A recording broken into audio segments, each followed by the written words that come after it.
on the group. So, good morning, everybody. Or is it afternoon now, isn't it? Today we're going to be looking at Google. I don't know anybody that doesn't mention Google a million times a day to everybody.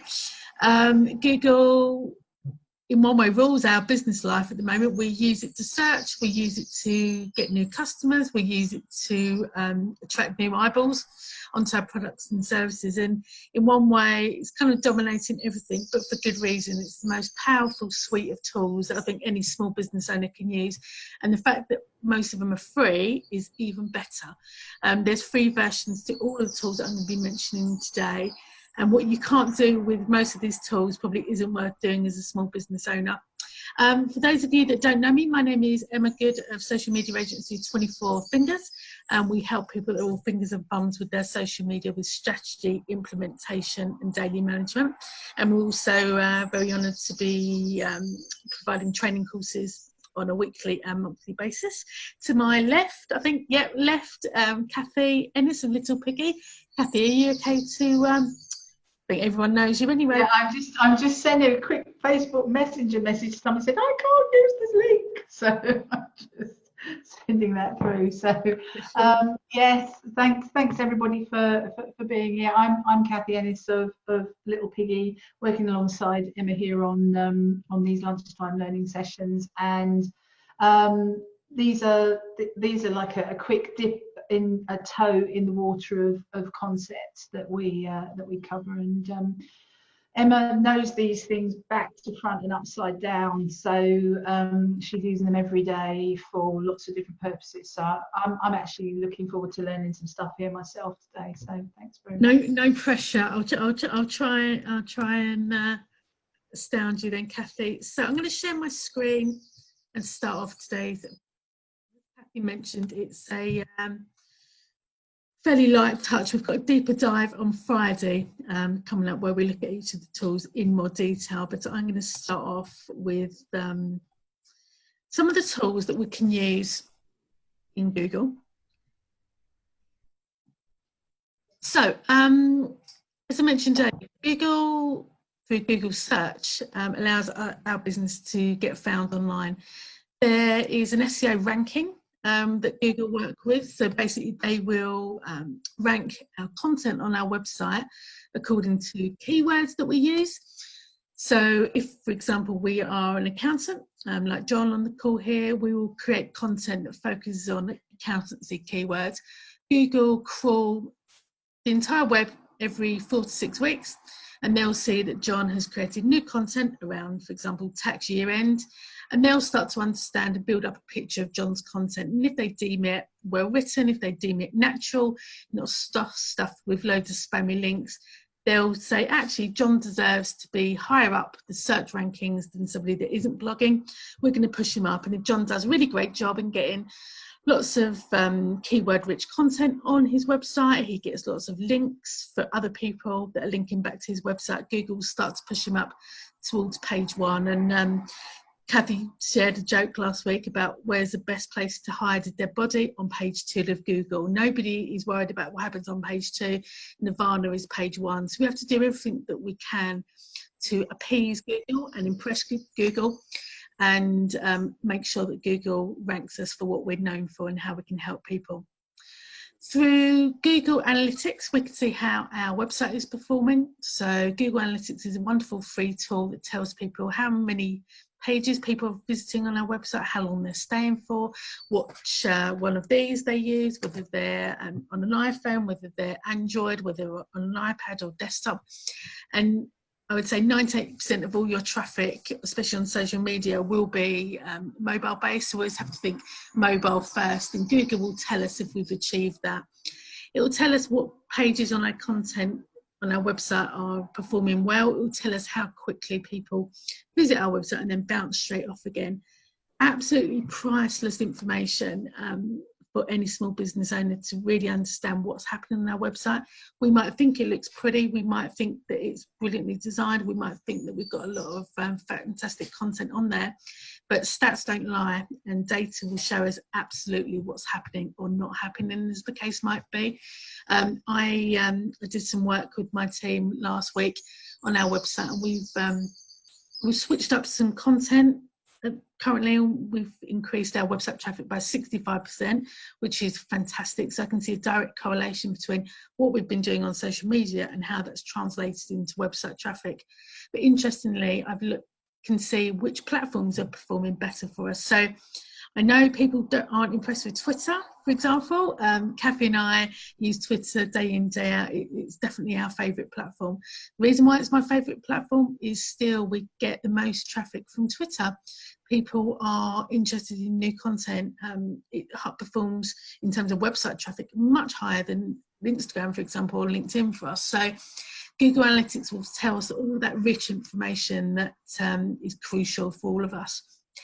We can attract a local audience. So some of us will have something called Google My Business, which is a map listing directory service that Google provide. It allows you to put your address into Google, pictures of your building, for example. It allows you to list your products and services. So if somebody is typing in social media agency in Brentwood, I come up in that search. And if I optimize my profile to certain services, I can come up with a map feature as well. So for local businesses, that's a brilliant way to get local traffic to you.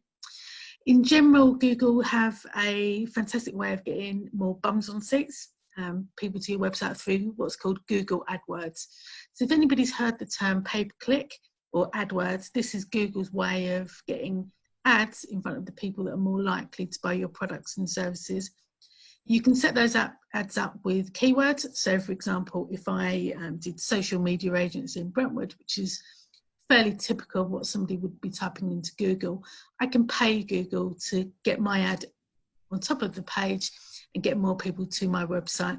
Obviously, what happens when they get to the website is down to the content that I've put on there and how well my website is optimized for mobile, for example. But they've done the hard job in terms of getting people to my website. I have to pay for the privilege. Just in terms of that, you will find that Google is one of the more expensive paid for platforms. But the idea is that if somebody's bothered to type into Google something that they're searching for, you can tell that they've got what's called buying intent. They're more likely to buy your products and services because they're actively searching for what you have to offer. Whereas if you do paid advertising on Facebook, for example, you're piquing interest, but they might not be at that point to actually purchase. Whereas with Google, you know that they're absolutely ready to put their hand on the credit card, for example. In terms of keywords, I mentioned earlier in John's example, but Google have got a fantastic tool called the Google Keyword Planner. And what that does, it tells us what people are searching for. So, for example, I mentioned social media agency in Brentwood. If somebody was searching for a business mentor, I could tap those words into the Keyword Planner and be told a whole load of other words to use in my keywords in my blogs. That's absolutely priceless, because if I know that, I know the volume of people that are searching for that particular phrase. I know, for example, that more people are searching for social media agency in Brentwood than they would be social media agency based in Brentwood, for example. And again, all of that rich data will tell me how to best use my resources and how best to use my time. None of us have got 24 hours a day to be working on all of this stuff. So my recommendation is to use Google's Keyword Tool Planner before you start planning out your blog, so you know absolutely which words to use and which ones to ignore. They also offer us a great way of seeing what's trending online. So by using Google Trends, we can tap in a phrase around our products and services. So well-being, for example, in Jaspreet's case, we can see what type of content is spiking on a daily, monthly, weekly, annual basis. We can also see what's happening around the world as well. So, for example, at the moment, the lockdown, for example, I don't think any of us would have used the word unprecedented so much as we are at the moment. So if we tap that into Google Trends, we can see that last year's traffic would have been low, and then the closer we got to lockdown, the spike on the word unprecedented would have been crazy. And same as furlough, you know, I don't think I've ever used furlough in my life, but Google Trends, and I can show you shortly, Google Trends would definitely show a spike on that over the last 9 weeks. We can use Google Drive to store and share information. So, for example, my team are based around the world, and we're called 24 Fingers, but actually we have 80 fingers around the world in Asia, Europe, and England. We need to collaborate, and we have a system called Google Drive where we share documents and folders, and that we can amend those in real time as well. So my colleague Anne, who's on the line today, she can be modifying the same document as I can from different parts of the world. Again, I don't have to pay for that, and that's really sped up our efficiencies in the business. I can use Google Alerts to find out when my company or our competitors are in the news. So if you've got a particular phrase that you want to keep track of, and it could be around your products and services, or it could be when the government changed legislation, for example, if you put in that phrase in Google Alerts, you will get an email notification to say when there's a particular spike in articles online. And again, they're doing all this research for us from a small business owner point of view. In the olden days, you'd have had to employ a PR agency, and I know that we've got Jeremy on the line who used to run a PR company. Jeremy would have asked a small fortune to send his clients a monitoring service like that, whereas Google Alerts is doing that job for us. And I don't know if everybody knows Google own YouTube. So YouTube is a video sharing platform, and the amount of video content that goes up on YouTube nowadays is unbelievable. I think Kathy's got a great stat in terms of how much video content is produced every day. Kathy, how much video goes out online? The numbers are absolutely phenomenal. I was trying to do some calculations the other day, but apparently the amount of time that people spend on YouTube daily is the equivalent of 30 years in time. So, you know, people are watching hundreds and thousands of minutes of YouTube every day. And sometimes it's not even that people are necessarily going off to YouTube itself to find it. So before I came on this call, I was doing a little bit of research around, sorry, I'm a bit anal, about website theme builders, and I was watching a video on their website. Now that video on their website is actually hosted on YouTube, so the connection is there completely. So yeah, phenomenal amount of stuff is going on in that space. And yeah, I think that all of those things that Emma spoke about, I think one of the things is that there are so many things, it's sometimes, so where do I start? And you know, I think that it's actually having it's actually having an idea of what it is that you want to achieve first. I mean, if you've got a website, it has to have Google Analytics on it. There's no question about that, because you won't know what's happening otherwise. If you've got a business, then you should have a Google My Business space, because it will help you be much more visible, not only locally, but you know, nationally as well. And for me, one of the key things and the most simple things is Google Alerts, because number one, you should actually have an alert for your own name, because what will happen then is you will get notification of every time your name is used on the web. And you should also have a Google Alert set up for key phrases within your personal offer, because that will keep your information up to date. So even if you were starting quite small, those are the kinds of things I'd be starting with. That's great, thanks Kathy. And I just wanted to touch on something on YouTube. You can actually advertise on YouTube as well fairly cost effectively. So if somebody's been to your website but hasn't clicked your contact page or converted to be a customer, the next time they go onto YouTube and search for a tutorial showing a product or a service that you can offer, you can show an ad to get them back to your website, and that's a really cost effective way of doing things. I just wanted to add that on YouTube. I have definitely gone through a lot of tools in a short space of time there, so I just wanted to give you a list of some of the ones that I mentioned. So Google AdWords is about getting bums on seats. It's about getting people that have actively searched for somebody like you on Google over to your website at a cost. Now you can determine how much you're willing to spend, and that could range from a penny upwards.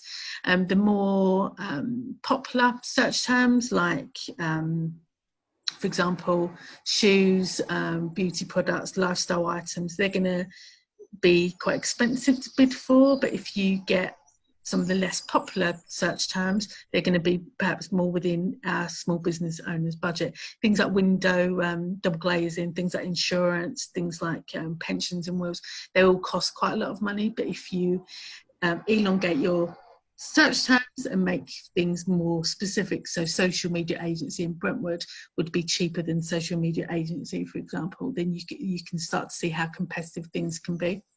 Google My Business is your... I chuck something in there as well about AdWords, is the fact that you can do it yourself, and with everything that Google provides, they do provide you really good help and instruction and those kinds of things.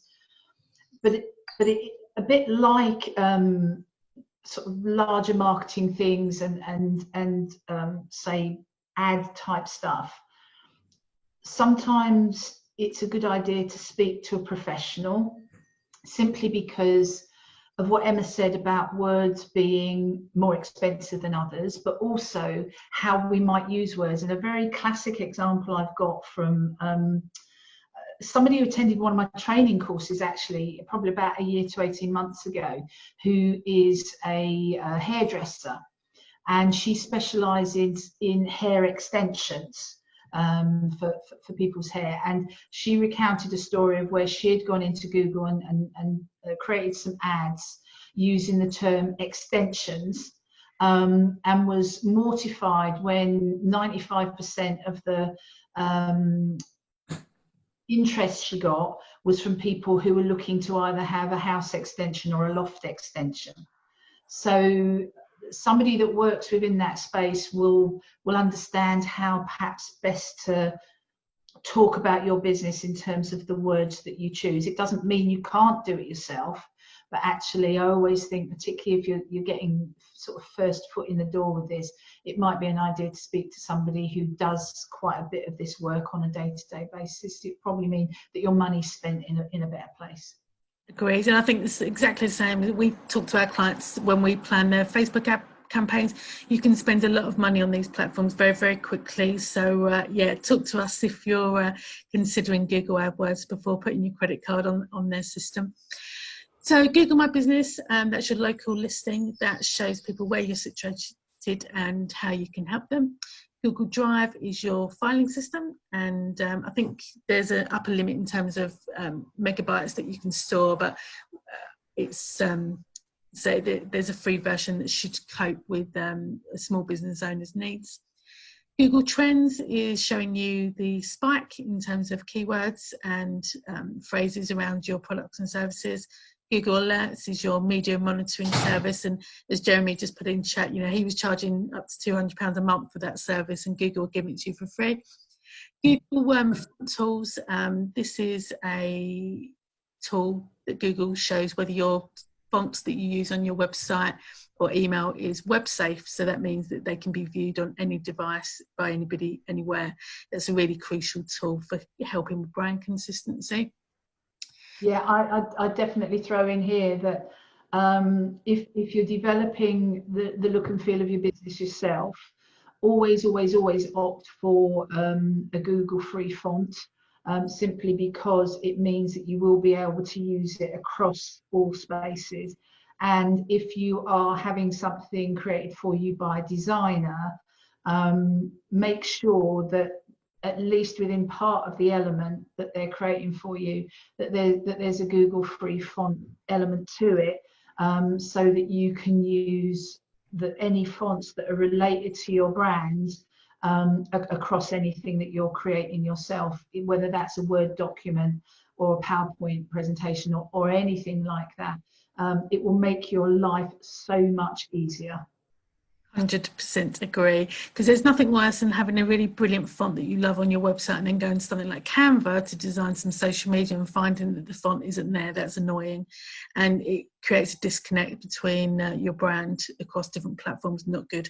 So 100% agree with Kathy on that one. So Google Analytics, as I mentioned, is going to tell us what's happening on our website, who's visiting, where they live, how old they are, what interests they've got, and how they're consuming the content on your website. So you'll start to understand if your homepage is keeping people, i.e. is it sticky enough?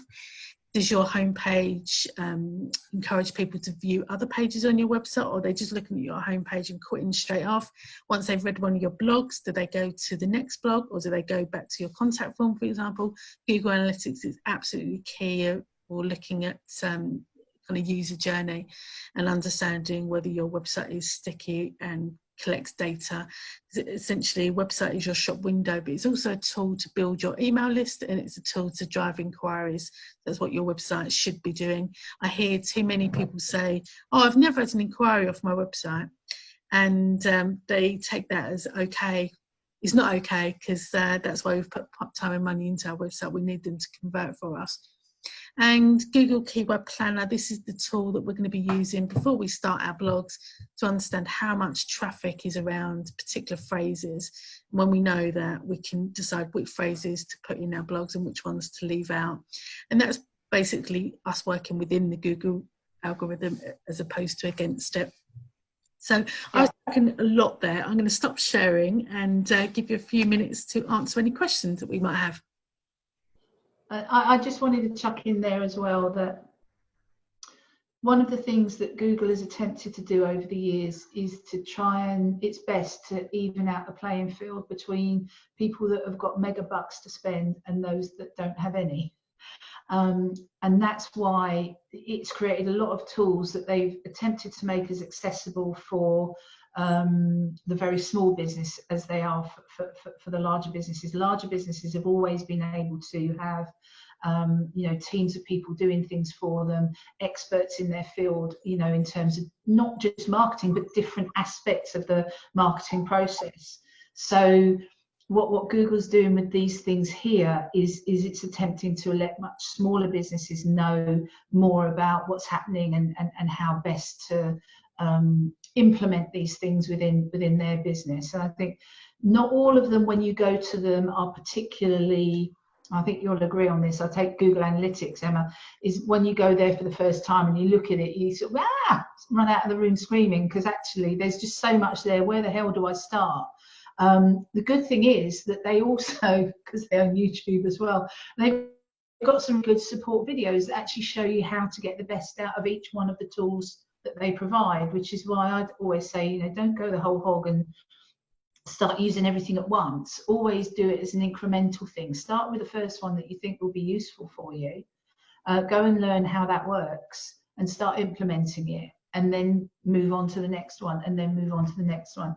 I think the first thing that all of you should get is your Google My Business page. If you haven't got that, that's the one I would always start with, because that puts your flag literally on the map, showing people that you exist and that you exist in their local area. And if the current situation is anything, it's demonstrating now that people do want to buy much more locally. So why shouldn't it be you? Okay, so I think that's really quite crucial. Thank you, Kathy. Does anybody have any questions that you'd like us to answer? We stunned you all with the list of tools that you can use. I don't mind kind of stepping in if no one's got an burning urge to ask one, but just off the back of what Kathy just said, what's your opinion of like sharing the address of the business? So say if you're not in an actual property, I'll be eventually operating out of my home business. I just wanted to hear your thoughts on that.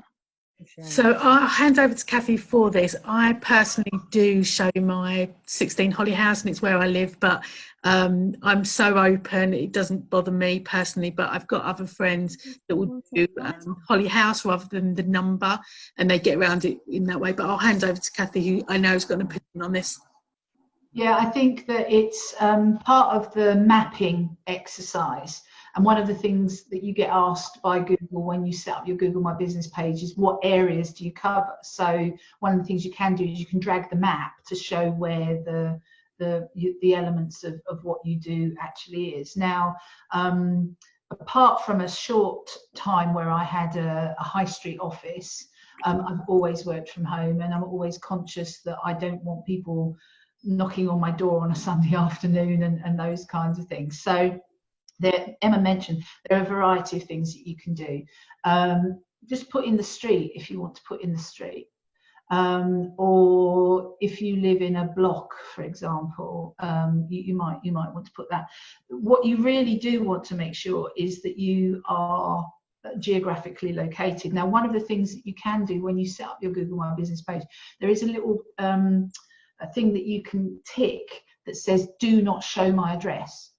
So you can put the address in, and that will be enough for Google to actually put the little red marker into the map. But you can actually say, but don't show that. The other thing that you can do as well, which I found useful in my last house, which was in a group of a small group of houses, was that once you're on the map, you can actually drag your little red marker maybe to the main street of where you are, rather than specifically onto the building where you're situated. The other thing I would say to businesses that work from home generally, and this isn't to do with Google, but it's to do with best practice, is that on everything you should attempt to get yourself what's called a registered address. So you should have an address which isn't your home address, just I think generally for safety's sake, if nothing else. My accountant allows me to use his address as my registered address. So that couple of things that I would recommend. I have that too. Time for one more question. If anybody would like to either talk or drop in chat. I'd like to just ask you all a question. Is there one Google tool that you currently use that you think if they took that away, I couldn't run my business without it?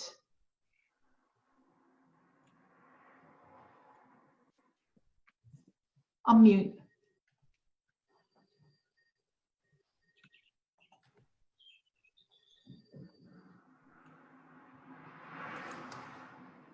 Oh, Deirdre said Google Drive. Yeah, that's why we're always in problems, because I'm a Dropbox girl. So when Deirdre and I try and exchange things, we always come up against a bit of a problem. But hey ho, that's another thing. For me, it's actually it's Google Alerts, and I'm an antique clock dealer, so I've got alerts constantly coming in for antique clocks, horology, whatever, and it picks up all sorts of auctions, all sorts of Gumtree ads. I may or may not be interested, but it really is a help in terms of assessing the market out there. Yeah, and I think the brilliant thing about Google Alerts is that, and depending on how you operate your business and what the business is that you can say, because they'd send it as an email, you can say, I want the email every day or once a week. So I get a cumulative one once a week. The great thing about that then is that you get an idea about what people are talking about in your industry. So therefore, that's going to help you planning any kind of content that you're creating. So if you're thinking about writing a blog, what are other people posting up there? Could that help me determine what I'm going to write? Or if things are coming up and you think, actually, if that's what people are kind of things people are looking for, and I haven't put anything like that on my website, maybe I need to go and write something on my site, or answer that kind of question that other people are putting answers out there about. So they're really, really useful. They come in once a week for me. I have a quick skim through. Is there anything there that is going to be informative to me that can help me along the way? If not, just delete and then wait for the one the next week. Thanks, Kathy. I'm just answering Deirdre's question about, is it hard to change your name on Google My Business? No, it should be. If you've got access to your Google My Business profile, it should be a quick change for you to do, and they might take a couple of days to approve it, but it shouldn't be difficult. It's not your name on Facebook, which I know is a bit more difficult. Yeah. Yeah, no, as everything is with Facebook anyway. Facebook, Hotel California, as far as I'm concerned. Once you're in, you can never leave. But no, I've had to change my details on Google My Business because of moving home, but also because the name of my business changed about 4 years ago. So yeah, I had to make those changes, and they make it as easy as they possibly can, while also making sure that they keep things accurate and that people aren't getting in and doing nasty things to you and that sort of stuff.